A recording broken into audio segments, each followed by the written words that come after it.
What's going on, CrossFit Federal Way? It is Friday, and today is going to be our heavy day for the week. So today is all about the bench press. And let me remind you, when we've done bench in the past, because of COVID stuff, we didn't allow spotters. Well, the new rules that they changed up as of beginning of last week allow us to have spotters as long as our spotters are wearing a mask. So if I am spotting anybody, that goes for coaches, that goes for athletes, it doesn't matter. Wear a mask while you're spotting. You can then take it back off, and while you're doing your workout stuff, you can not wear a mask and still socially distance.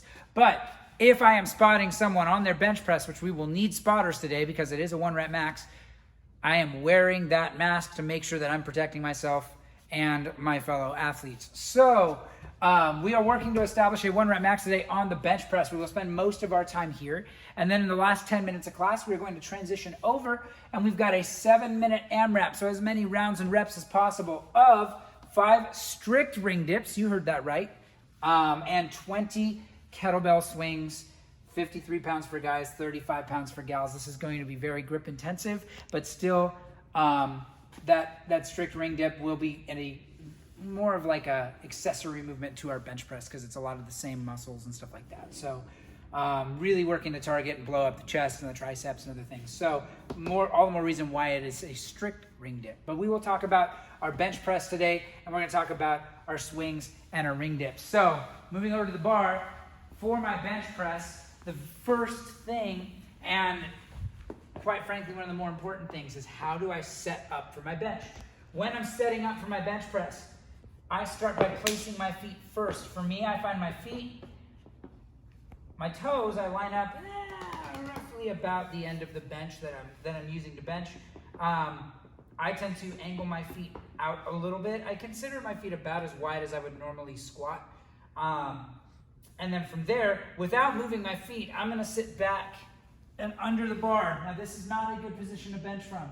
Why? Because my J hooks are in the way, everything else, I'm not gonna be able to actually bench press here. So I'm gonna set my grip, and then again, without moving my feet that I've already placed, I'm gonna pick my hips up and shift myself down the bench.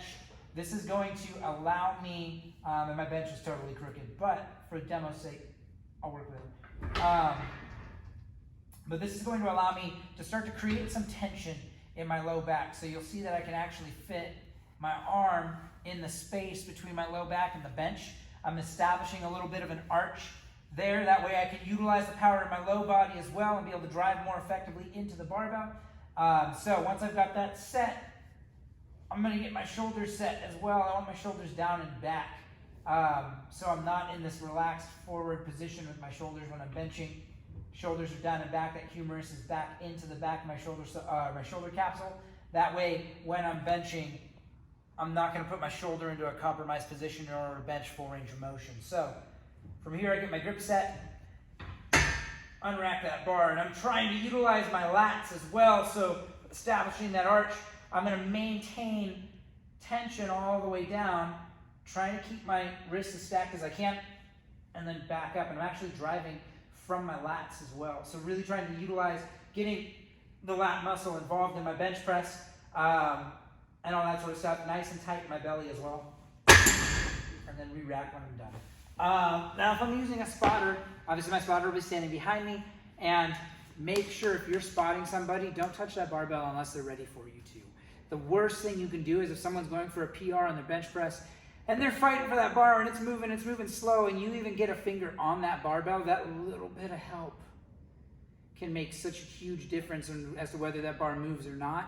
And nothing's worse than like being this close to PRing your bench and somebody grabs that bar and nullifies that rep. And then you maybe you don't have enough energy left in order to be able to do that again. So be mindful of those things when you're spotting. Be ready to go. Keep your eyes on the bar. The moment that I see that bar, if it stops, it's one thing. If it stops and stays there and you can see them fighting for it, unless they say to take it or anything else like that, continue to let them to fight for it. The moment that barbell starts to go the opposite direction, that's when I'm going to step in as a spotter. So even if they've not told me anything, if I see that barbell going back down, I'm going to get my hands under that bar and I'm going to help them get that bar back up. So really working at spending most of our time today on the bench press. Setup is crucial. So for those of you that are gonna be in the gym, more than happy to dive into our setup and try to experiment with a couple new things to help you figure out how do I get more power into the barbell. If bench press, like I know for me, my bench press is not one of my best movements. And it wasn't until I started learning more techniques about how to set it properly and how to utilize and actually engage some of the bigger muscles, the bigger movers in this movement, that I started to see a lot more progress. So be really conscious of that today. If I'm not really good at bench press, today's a great day to dive in deeper and learn more. If I'm very proficient, then man, this is your wheelhouse. Lean into it. So again, not lifting heavy barbells without a spotter is not an option. Make sure you've got somebody there spotting you as you're going for those heavy attempts. Now let's talk a little bit about our AMRAP. So then we finish our 1 rep max on our bench press. We go to a 7-minute AMRAP of strict ring dips and kettlebell swings. So on my ring dips, I'm gonna make sure that my shoulder goes below the top of my elbow for every single rep. If my shoulder isn't getting low enough, that rep shouldn't count. What I should be thinking is I want to make contact with the ring with my front delt as I'm going through these reps. So the ring dip is going to start up at the top. I'm going to dip down and then all the way back up to full extension. And again, I'm looking, if we can get the camera a little closer, I'm looking at the relationship of my shoulder and my elbow. As I'm dipping down, I want my shoulder to be below the top of my elbow at the bottom of every rep before I dip back out. So making sure that we're going low enough. Yes, it's a lot of chest work. Yes, you will probably feel that stretch in the bottom of that position.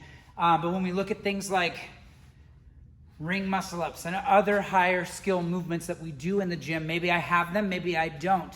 But if I want to be building strength in that full range of motion so that when I get my muscle up, when I get over the rings for the first time and I'm in the lowest dip that I've ever done in my life, that I have the strength to dip out of that, then if I'm not practicing good ring dips and getting that position where my shoulder's lower than my elbow, I won't be ready when I get there. So while the standards might feel harder, good. If we train with good standards, then when it comes time for us to utilize those standards, whether it's in competition or in learning a new movement or something else like that, we're ready for it. So make sure you're adhering to those standards. So shoulder down below the elbow, all the way to full extension. Squeeze those elbows before you come down. You can really see this happen a lot with strict ring dips, specifically in a workout. If I've got an athlete who's almost getting all the way up and they're dropping down, so they get here, depth looks good, and then they're part way up and they do this little like pop back out. Arms might hit extension briefly when they're transitioning off, but you'll notice I didn't finish that dip all the way before I came down. So make sure you're squeezing your elbow, arms are locked out.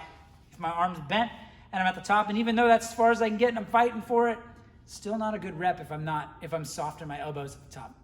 Cool on that? Cool. So now kettlebell swings. There's 20 of them. They are American swings, not Russian swings. So if you're trying to find an easier way out, don't you do it. But I'm gonna grab that kettlebell. I want that swing to happen at the hips. So there's a horizontal motion with my hips. A good way to think about this is make a baby with the kettlebell. Get really aggressive with your hips. I'm gonna allow that bell to swing backwards and utilize some of that motion. So as I'm picking that up, my very first rep, I might have that bell about a foot in front of my feet. That way when I pick it up, it'll naturally swing backwards and I can start that kettlebell swing right away. So really getting aggressive with my hips, thinking about throwing that kettlebell forward and making sure that I'm fully locked out at the top. Notice that bell is straight up and down. It's not a lazy kettlebell. I'm not here going, yeah, I'm doing the thing. No, I want to see bell is straight up and down. Elbows are straight at the top of every rep. And when we get into further rounds of this workout, between holding onto the rings and stabilizing, working those dips, and moving that kettlebell, grip's gonna get really tired. And that's okay. So just be ready for that. It's only 7 minutes. Chalk up, hang on. It's gonna be a good time. So, again, working up to a 1 rep max on our bench press today.